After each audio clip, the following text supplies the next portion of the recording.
I was so excited to get the Tudor Corner, our 2025 modular, that I had a hard time sleeping the night before. I was so geared up, amped up in excitement and anticipation. Now, having bought it, built it, and studied it, did it meet my expectations? Spoiler alert, oh yeah. In fact, this is gonna be a little bit of a different video than in the past because, and I'm not one for hyperbole, I'm going to count down the 5 ways that this set right here is epic. Buckle up, because this is going to be a doozy.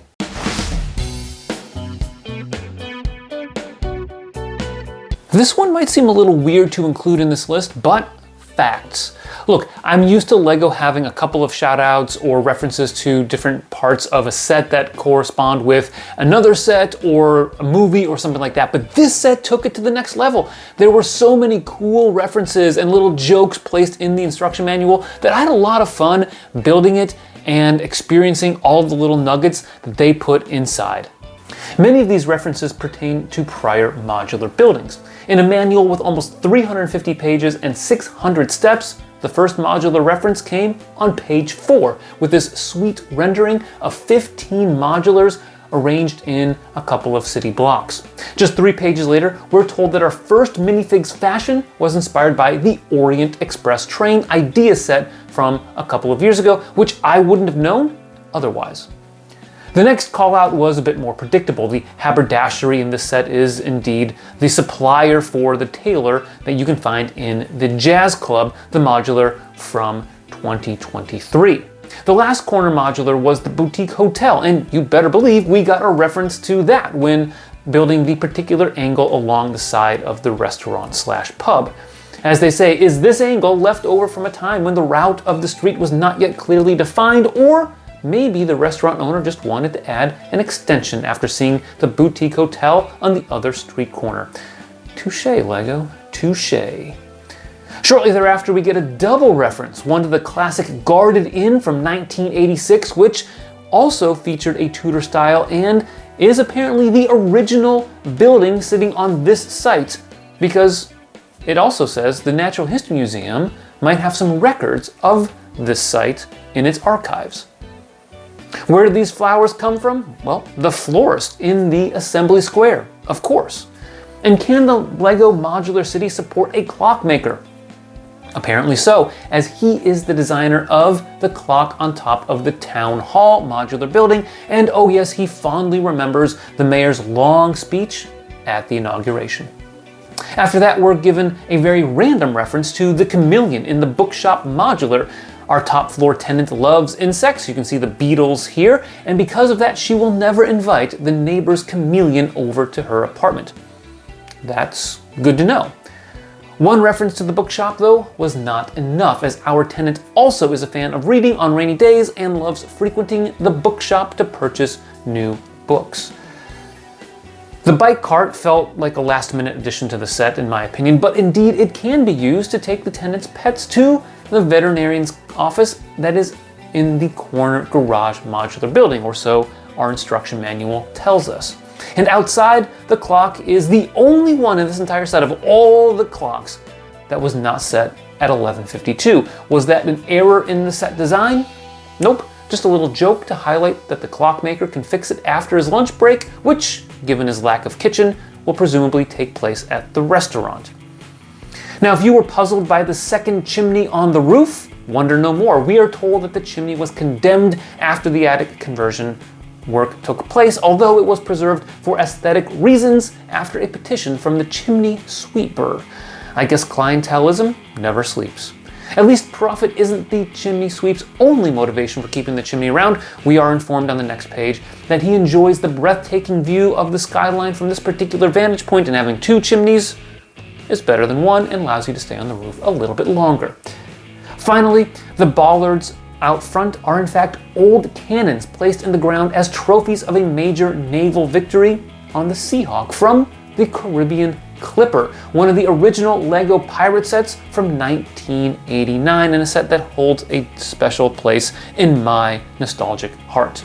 All told, Lego sets were referenced 11 times during the instruction manual build, and 7 of them were for modular buildings. I found this to be not only charming, but a lot of fun, and allowed you to synthesize this set and where it might fit in to a modular city. And it's nice to see that Lego is really leaning in and embracing their modular city and other sets in their modular line. It's a lot of fun and adds to the storytelling aspect of these sets.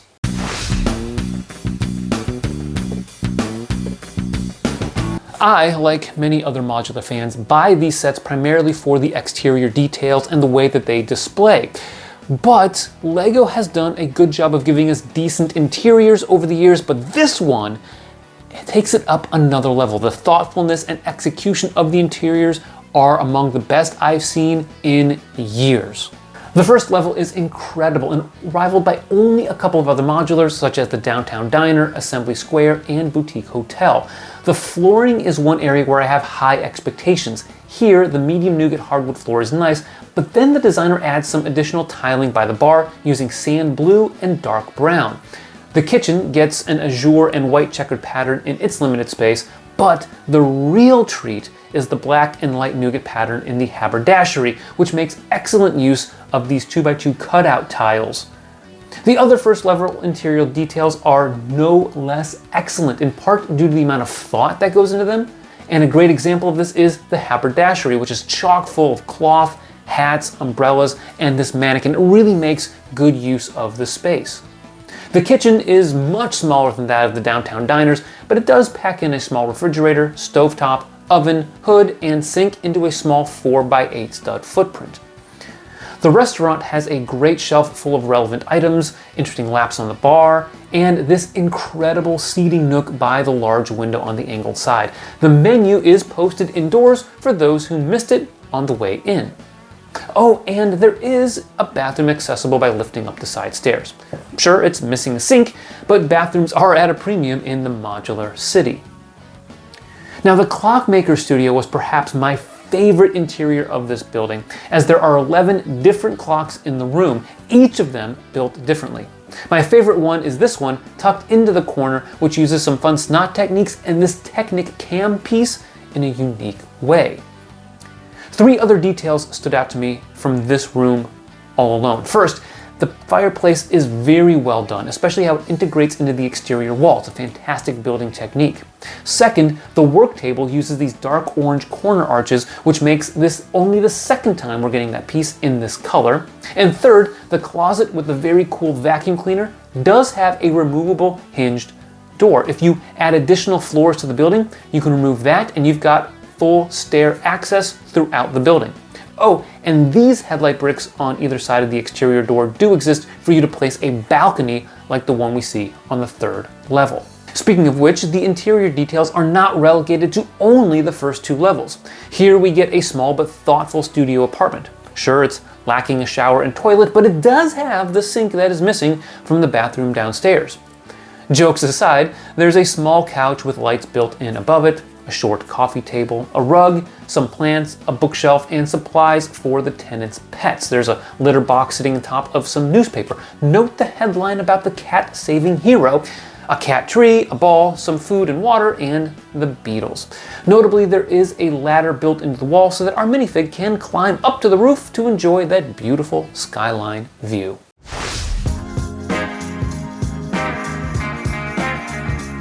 Now, I am a Lego piece nerd. I love getting new pieces, new colors, and old pieces, and really good usable bricks, tiles, modified bricks, and plates. And this set delivers. We'll start with the printed pieces, which include these menu signs, a new 3x3 pearl gold tile, rounded with clock face printing, a 2x2 white tile with a disability lanyard for our tenant, and my 2 favorites. The first is the sign for the Old Guarded Inn, which is ornately designed with goats in the top corners, vines, and the letters in a suitably old-timey font. The second is the haberdashery sign, which is beautifully designed to have the title combined with a fedora. Very, very classy. The Clockmaker's Workshop is also the source of some of my favorite pieces, such as the new and rare nougat-colored bricks. You get 1x1s, 1x2s, and 1x4s, the latter of which are brand new. as are the masonry and headlight bricks in this color. All told, you get a total of 75 bricks and modified bricks in nougat. Not to be outdone, the haberdashery also gives us some cool pieces, such as the light blay flat cap for the first time, the dark green flat cap for the third time, and the light blay fedora also for the third time. We get some rare pieces in dark brown, which happens to be one of my favorite Lego colors, the glass for the 1x2x2 windows, and some 1x1 tiles. Now this is the second time we are getting each of these pieces in a set. Other highlights include a new dark tan cat, green heart tiles for just the second time, battle droid legs in pearl gold for the first time, and the beetle tiles for the third time. The bicycle frame is also new, as it has a clip for attaching the handlebars. Now this was likely created because of mini dolls and they can't hold onto the handlebars of the original bikes, and I'm personally a fan of the old ones better, but oh well. Finally, as you might expect from a modular building, you get hundreds of bricks, modified bricks, plates, and tiles, including over 100 in bright light blue, medium nougat, along with your staples of light blay, tan, and white.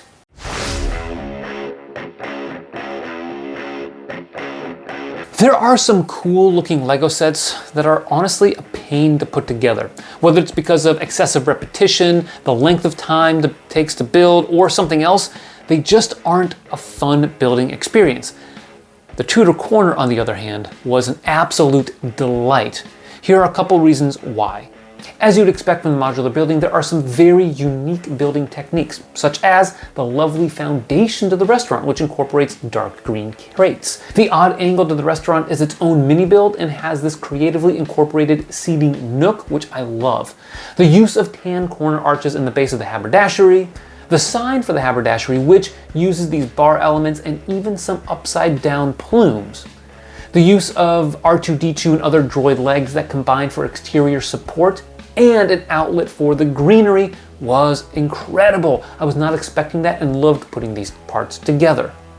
The second floor window above the haberdashery uses some incredible snot work and uses the rounded windows to great effect.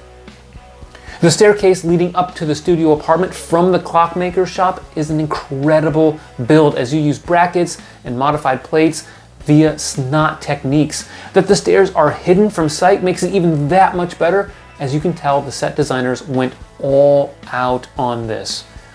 The Tudor techniques, which incorporate angles very well into the design. You don't actually clip these pieces in, they're just placed there and secured by building up around them. It's absolutely an ingenious technique that I hope Lego uses on future medieval and castle sets.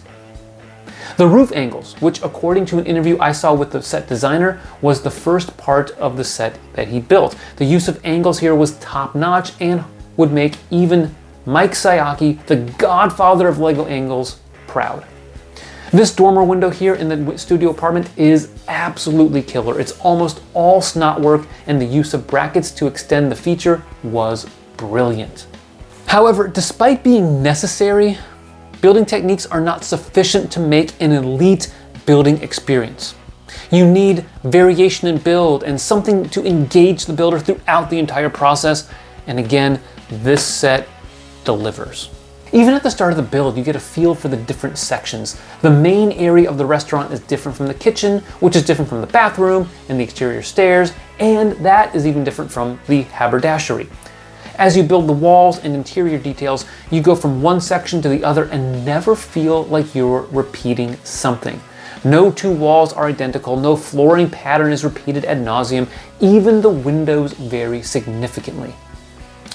On the third level, you still maintain the divide between the bright light blue that continues up from the haberdashery and the rest of the exterior. I was never bored and found myself taking plenty of pictures of all the different steps of the building process because they were so much fun. It really reminded me of some of my all-time favorite building experiences, like the old school Black Seas Barracuda, the medieval blacksmith shop, the Lion Knight's castle, and other sets.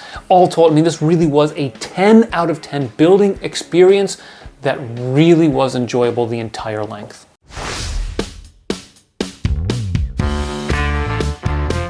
The build experience is important, but if you're displaying this, you want it to look epic. And it does. Your eye is immediately drawn to the dark red roof that contrasts with the Tudor style on the third level, but then you start noticing how many other subtle details exist on the exterior, and you can't stop studying it. When I first built this, I was struck by the contrast between the restaurant and the haberdashery. You've got the dark green, the black, the red, and the pearl gold. It's a tough combination to work in, and yet it's juxtaposed with the bright light blue, white, and blay next door shop. It really fits together nicely. Add to that the flowers on the exterior, and there are enough splashes of color on the first level to really make this work and not drown out with the darkness. The angle in the restaurant adds character. It's unique. This just isn't a boxy modular as we had with the Natural History Museum and even to a certain extent the Jazz Club, even though those sets were good. The only boxy section on the set is the second level, but you can see there are plenty of variety in the details. There's a curved window, another larger window with various slopes adding context. On the other exterior wall, there are different windows sandwiched between nougat masonry bricks. There's a lot going on here to break up the build.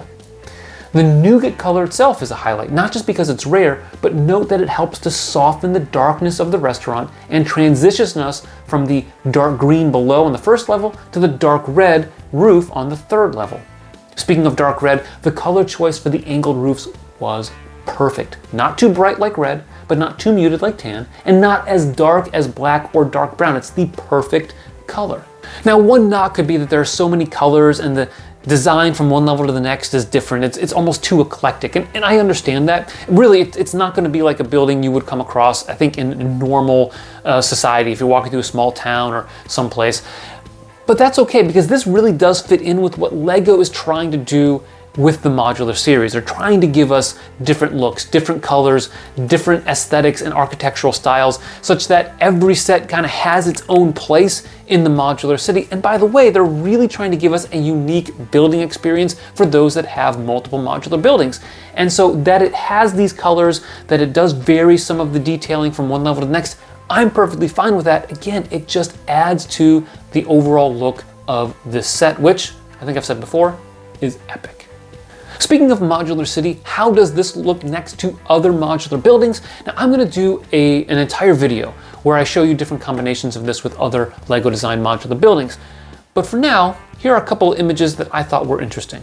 Here's a quick sneak peek of how it looks next to the Natural History Museum and Jazz Club, similar to what you find on the box image. And here's what it looks like next to the Cafe Corner. The Tudor Corner, note, does have more sidewalk space, especially at the corner itself, and a smaller footprint in the upper levels compared to other modulars. But that really is part of the trade-off for getting so much interior and exterior detailing. I think this holds up well with any modular, and I say that as someone who owns every Lego designed official modular building in history.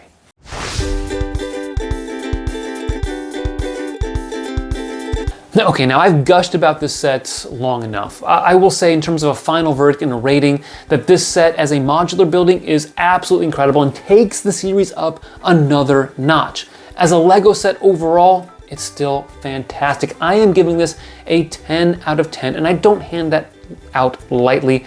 I typically only buy sets that I really like or that we really like and are probably going to be predisposed to give a high score anyway. This one is still better than almost all of those. Now, I'm going to be working on additional modular content coming up this month, including how this looks next to other modular buildings, and maybe even updating my Lego modular rankings, because it's been a couple of years and this one really does, I think, have some interesting characteristics that might put it at the top or near the top of that list. We'll see. I've still got a little bit of studying and reflecting to do when it comes to that. So if you want to see any more reviews, we got a bunch more coming. Make sure you subscribe and like this video. Thanks for watching, and always remember to keep building together.